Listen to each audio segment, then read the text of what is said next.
Tilapia মাছের সহজ recipe বানাতে চাইলে একবার কিন্তু এই রেসিপিটা ট্রাই করতে পারেন। খুব কম উপকরণে কিন্তু এই রেসিপিটা বানানো যায়। নমস্কার বন্ধুরা, স্বপ্নার কিচেনে আপনাদের সবাইকে স্বাগত জানাই। আমার আজকের রেসিপি তেলাপিয়া মাছের সর্ষে ঝাল। আর গরম ভাতে এই তেলাপিয়া মাছের সর্ষে ঝালটা খেতে কিন্তু অসাধারণ লাগে। আশা করি রেসিপিটা আপনাদের ভালো লাগবে। যদি রেসিপিটা আপনাদের ভালো লেগে থাকে ফেসবুক থেকে দেখলে পেজটা ফলো করার অনুরোধ রইল। আর যারা ইউটিউব থেকে দেখছেন অবশ্যই আমার চ্যানেলটাকে সাবস্ক্রাইব করে পাশে থাকা বেল আইকনটি প্রেস করে দেবেন। তাহলে ঝটপট দেখে নেওয়া যাক আমার আজকের এই রেসিপিটা। তেলাপিয়া মাছের সর্ষে ঝাল বানানোর জন্য এখানে নিয়েছি 5 পিস তেলাপিয়া মাছ। মাছগুলোকে ধুয়ে পরিষ্কার করে রেখেছি। এবারে মাছের মধ্যে দিয়ে দেবো স্বাদ মতো নুন, দেব হাফ চা চামচ হলুদ গুঁড়ো, খুব সামান্য পরিমাণে একটু লঙ্কার গুঁড়ো দিয়ে দেবো, তবে লঙ্কার গুঁড়োটা আপনারা দিতেও পারেন নাও দিতে পারেন। আর দিয়ে দেব 2 চা চামচ মতো সর্ষের তেল। এবারে নুন, হলুদ গুঁড়ো, লঙ্কার গুঁড়ো, সর্ষের তেল দেবার পর মাছের দুপিটি খুব ভালো করে একটু মেখে নেব, যাতে মাছের মধ্যে নুনটা খুব ভালো মতো ঢুকে যায়।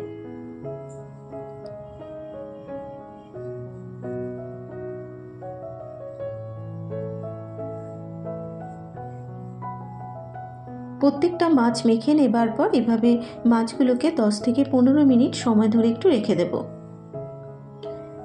মাছটা মেখে নেওয়া হয়ে গেলে এবার মাছের জন্য একটা মশলা তৈরি করে নেব।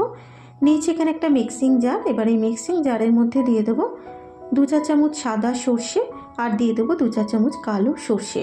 প্রথমে সর্ষেটাকে শুকনো গুঁড়ো করে নেব।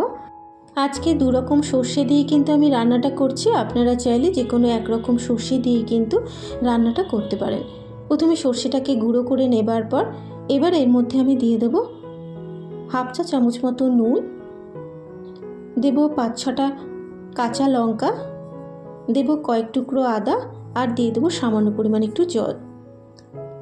এবারে ঢাকনাটাকে বন্ধ করে সর্ষে, কাঁচা লঙ্কা, আদার একটা মিহি পেস্ট তৈরি করে নেব। মশলাটা বেটে নেওয়া হয়ে গেলে এবার মাছ ভাজার জন্য ফ্রাইং প্যানের মধ্যে দিয়ে দেব বেশ কিছুটা পরিমাণে সর্ষের তেল। এবারে তেলটাকে খুব ভালো করে একটু গরম করে নেব। তেলটা গরম হয়ে যাওয়ার পর এবার তেলের মধ্যে আমি এক এক করে মাছগুলোকে দিয়ে দিচ্ছি। প্রথমে 3টে মাছ ভেজে নেব, পরে বাকি 2টো ভাজবো। এবারে গ্যাসের ফ্লেমটাকে মিডিয়ামে রেখে মাছগুলোকে কিন্তু একটু ভালো করে ভেজে নেব। মাছের এক পিঠ ভাজা হয়ে যাবার পর এবার মাছগুলোকে আমি উল্টে দিলাম। এইভাবে উল্টে পাল্টে মাছগুলোকে একটু লাল করেই ভেজে নেব। মাছের দুপিটি যখন ঠিক এরকম লাল করে ভেজে নেওয়া হয়ে যাবে এবারে মাছগুলোকে তুলে নেব।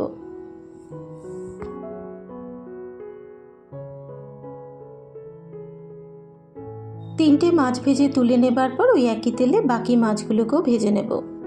প্রত্যেকটা মাছ ভেজে তুলে নেবার পর ওই তেলেই কিন্তু আমি রান্নাটাকে করব। তেলের মধ্যে দিয়ে দেব হাফ চা চামচ একটু কালো জিরে ফোড়ন দিয়ে দেব। এবারে কালো জিরেটাকে 10 সেকেন্ড সময় ধরে একটু ভালো করে ভেজে নিয়ে এবার এর মধ্যে দিয়ে দেবো একটা মাঝারি সাইজের পেঁয়াজ কুচানো। এবারে গ্যাসের ফ্লেমটাকে মিডিয়ামে রেখে পেঁয়াজটাকে একটু লাল করেই ভেজে নেব। পেঁয়াজটা যতক্ষণ না নরম হচ্ছে ততক্ষণ কিন্তু পেঁয়াজটাকে ভেজে নেব। পেঁয়াজটা যখন ঠিক এরকম লাল করে ভেজে নেওয়া হয়ে যাবে এবার এর মধ্যে দিয়ে দিলাম একটা মাঝারি সাইজের টমেটো কুচানো, হাফ চা চামচ লঙ্কার গুঁড়ো, হাফ চা চামচ হলুদ গুঁড়ো। এবার টমেটোটাকেও ভেজে নেব যতক্ষণ না টমেটোটা নরম হচ্ছে। আর সর্ষে বাটার সময় আমি কিন্তু বেশ কিছুটা পরিমাণে নুন দিয়েছিলাম, তাই এর এখানে নুন দিচ্ছি না। যদি পরে নুনের প্রয়োজন হয় পরে অ্যাড করব। টমেটোটা যখন নরম হয়ে যাবে এবার এর মধ্যে দিয়ে দিচ্ছি সর্ষে বাটা আর দিয়ে দেব মশলা ধোয়া জল। সর্ষে বাটাটা দেবার পর এবার খুব ভালো করে একটু কষিয়ে নিচ্ছি। তবে সর্ষে বাটা কিন্তু বেশি কষালে তেতো হয়ে যায়, তাই এখানে কিন্তু সর্ষে বাটাটাকে খুব বেশি কষাবো না। 1 মিনিট সর্ষে বাটাটাকে কষিয়ে নেবার পর যখন মশলা থেকে তেল ছেড়ে আসবে এবার ঝোলের জন্য দিয়ে দেবো পরিমাণ মতো জল। আপনারা যে যেরকম ঝোল খাবেন সেই বুঝে কিন্তু জলটাকে অ্যাড করবেন। যেহেতু এখানে ঝোলের পরিমাণটা একটু কমই রাখবো তাই এখানে জলের পরিমাণটা একটু কমই দিলাম। জল দেবার পর এবার খুব ভালো করে মশলার সাথে মিশিয়ে নিয়ে এবার এর মধ্যে আমি বেশ কয়েকটা কাঁচা লঙ্কা দিয়ে দিচ্ছি। এবারে গ্যাসের ফ্লেমটাকে মিডিয়ামে রেখে মিনিট 2-3 ঢাকা দিয়ে আমি ঝোলটাকে একটু ফুটতে দেব। 3 মিনিট পর এবার ঢাকনাটাকে খুলে দিলাম। ঝোলটা কিন্তু খুব ভালো মতো ফুটে গেছে। এবার এর মধ্যে দিয়ে দেবো ভেজে রাখা মাছগুলো।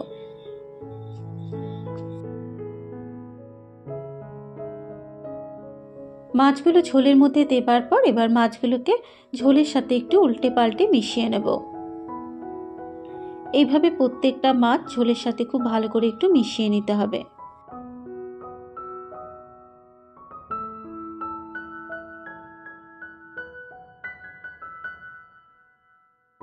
প্রত্যেকটা মাছ ঝোলের সাথে মেশানো হয়ে যাবার পর এবার গ্যাসের ফ্লেমটাকে লোতে রেখে মিনিট 2-3 ঢাকা দিয়ে আমি মাছগুলোকে ঝোলের সাথে একটু ফুটিয়ে নিয়েছি। আর সবশেষে ওপর থেকে একটু ছড়িয়ে দেবো বেশ কিছুটা পরিমাণে ধনেপাতা কুচানো। ধনেপাতা কুচানোটা দেবার পর এবার গ্যাসের ফ্লেমটাকে বন্ধ করে মিনিট 2-3 ঢাকা দিয়ে স্ট্যান্ডিং টাইমে রেখে দিলেই তৈরি হয়ে যাবে আমার আজকের রেসিপি তেলাপিয়া মাছের সর্ষে ঝাল। আশা করি রেসিপিটা আপনাদের ভালো লাগবে। আর গরম ভাতের সাথে এরকম তেলাপিয়া মাছের সর্ষে ঝাল দিয়ে কিন্তু ভাত মেখে খেতে দারুণ লাগে। যদি রেসিপিটা ভালো লেগে থাকে আপনারা এইভাবে একবার বাড়িতে ট্রাই করবেন ও আমাকে কমেন্ট করে জানাবেন রেসিপিটা আপনাদের কেমন লাগলো। আজকের মতো এই পর্যন্ত, আবারও হাজির হয়ে যাব অন্য কোনো নতুন রেসিপি নিয়ে। সুস্থ থাকবেন, ভালো থাকবেন, ধন্যবাদ।